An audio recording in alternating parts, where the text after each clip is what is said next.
ব্যাপারটা মা কিছু বলিস? না, এখনো বলা হয়নি। বুঝতে পারছো না? আমাকে আবার কালকে বেরোতে হবে। অর্ডারটা ক্যান্সেল হয়ে গেলে প্রচুর টাকা লস হয়ে যাবে। তোমার খাওয়া হয়ে যায়, আমি মাকে ডাকছি। ঘটকটা বলছিল তোমাদের জমি 15-20 বিঘা মতন হবে, ওরকমই হবে নাকি? 12-13 বিঘি মতো হবে। আর খাবা না? না, অনেক খেয়ে ফেলেছি। এই সালমা, হ্যাঁ বল। প্লেট গুলা লিজা।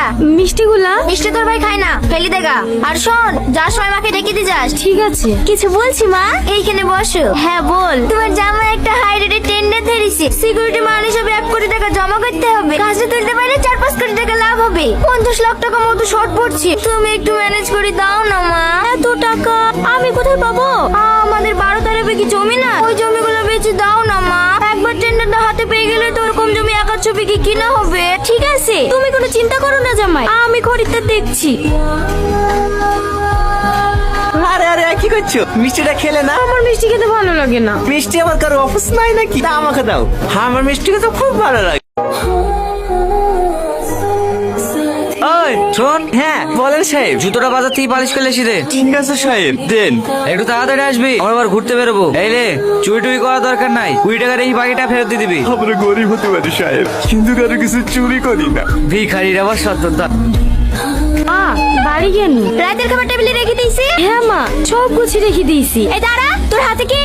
কিছু না মা, কটা মিষ্টি আছে। আমার জামাই লেগিলে আসা মিষ্টি জামাইকে খেতে না দি তুই চুরি করে নিয়ে যাচ্ছিস। না না মা, আমি চুরি করিনি। ওই মিষ্টি খাই না তো, তাহলে বললে ফেলে দিতে বললো। কি এত বড় মিথ্যে কথা? চোর কোথাকার? সেদিন 5 থেকে 2000 টাকা খুঁজে পাইনি। আমি ভাবলাম হারিয়ে গেছে। কোথা থেকে 6 টাকাটা তুই চুরি করিস?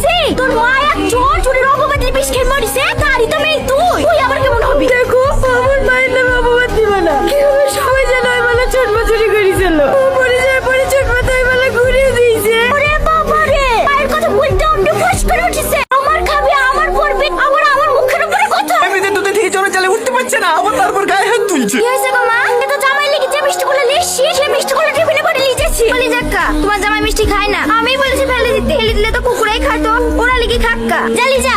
ফেলে ওদের মিষ্টি। দিনের পর দিন এত অপমান হয়, এত অত্যাচার করে, তাও তুমি এখানে কিসের লেগে পড়ে থাকো? চলো, এবার তো তোমাকে থাকতে হবে না। আমি আর এবার তো কাজ করবো না। সব আমল তো বলছি, ও কোথাও যাবে না। ভুলে যায় না, ও আমার স্ত্রী। দরকার আবার ওকে ভিক্ষি করে খাওয়াবো, তা আপনাদের এই নরকা থাকতে দেবো না। চলো সালমা।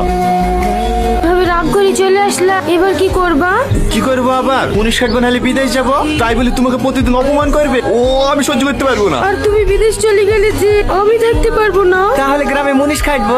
এই দুটো বন্ধুক দিয়ে তুমি যে কোনো একটা ব্যবসা শুরু করো। তুমি তো রান্না করতে ভালোই পারো, একটা খাবারের দোকান দাও। ঠিক আছে।